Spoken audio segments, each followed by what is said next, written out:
kelompok 2 semester pertama.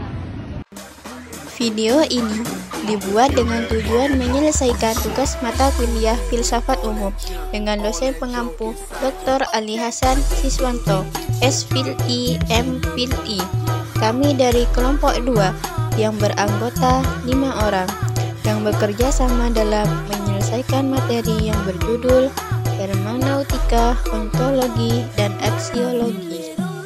Sebelum kami menjelaskan lebih lanjut, izinkan kami untuk memperkenalkan diri terlebih dahulu. Yang pertama, saya sendiri atas nama Siti Nur Aini dengan NIM 2341010300002. Selanjutnya, ada Ninin Anggraini dengan NIM 2341010300021.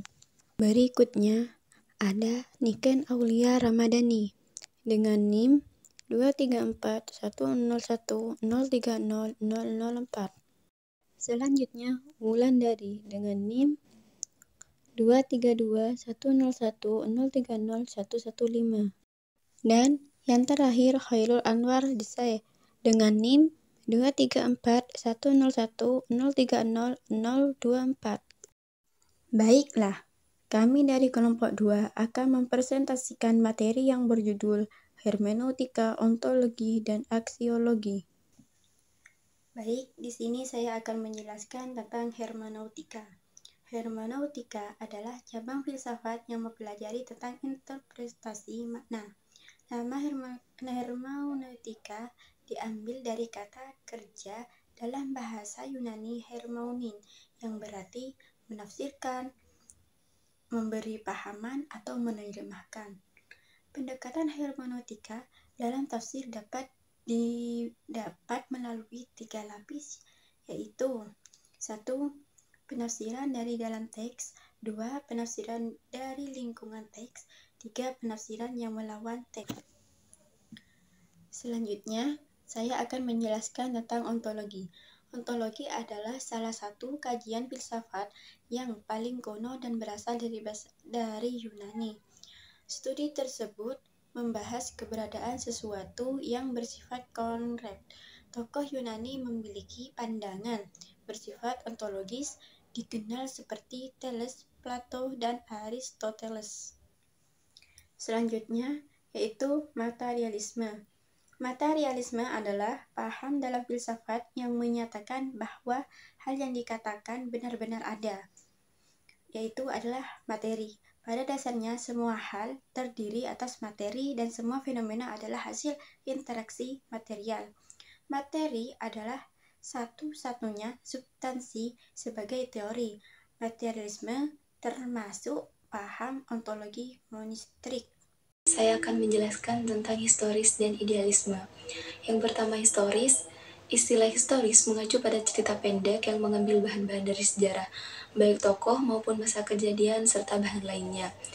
Pengambilan suasana dan tokoh-tokoh masa silam bertujuan untuk menampilkan kenyataan pada waktu itu dan membawanya kepada pembaca. Yang kedua, idealisme. Idealisme adalah aliran filsafat yang memandang mental dan ideasional sebagai kunci hakikat realitas. Assalamualaikum warahmatullahi wabarakatuh. Saya akan menjelaskan tentang dualisme. Dualisme adalah memahami bahwa hakikat itu satu, yaitu monisme. Monisme adalah materi ataupun rohani. Ada juga pandangan yang mengatakan bahwa hakikat itu ada dua. Pluralisme adalah berkat pada kata dalam bahasa latihan pluralis yang berarti jamak atau plural. Assalamualaikum warahmatullahi wabarakatuh. Saya akan menjelaskan aksiologi dan etika.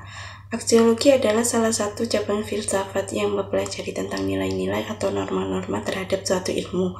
Sedangkan etika sendiri adalah cabang ilmu filsafat aksiologi yang membahas masalah-masalah moral, perilaku, norma, dan adat istiadat yang berlaku pada komunitas tertentu. Sehingga di dalamnya akan membahas mengenai suatu adat kebiasaan yang berlaku di dalam suatu komunitas. Saya akan menjelaskan tentang imigrasi dan domisi.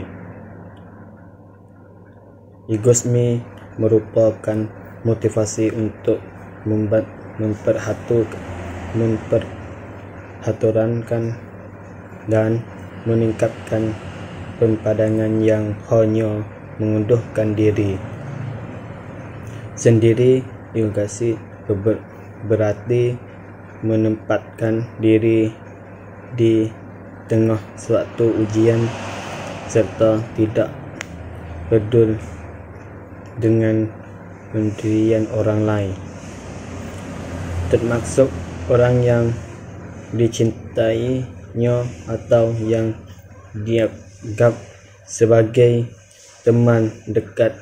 Istirahat lainnya adalah egois. Lawan dari egoisi adalah altruisme.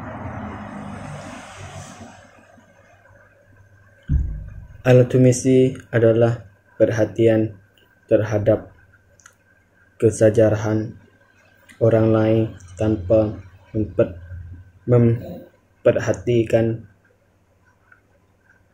memperhatikan diri sendiri. Perilakukan ini merupakan kebajikan yang ada dalam banyak agama, organisasi, dan menggunakan filsafat seperti objektif sami.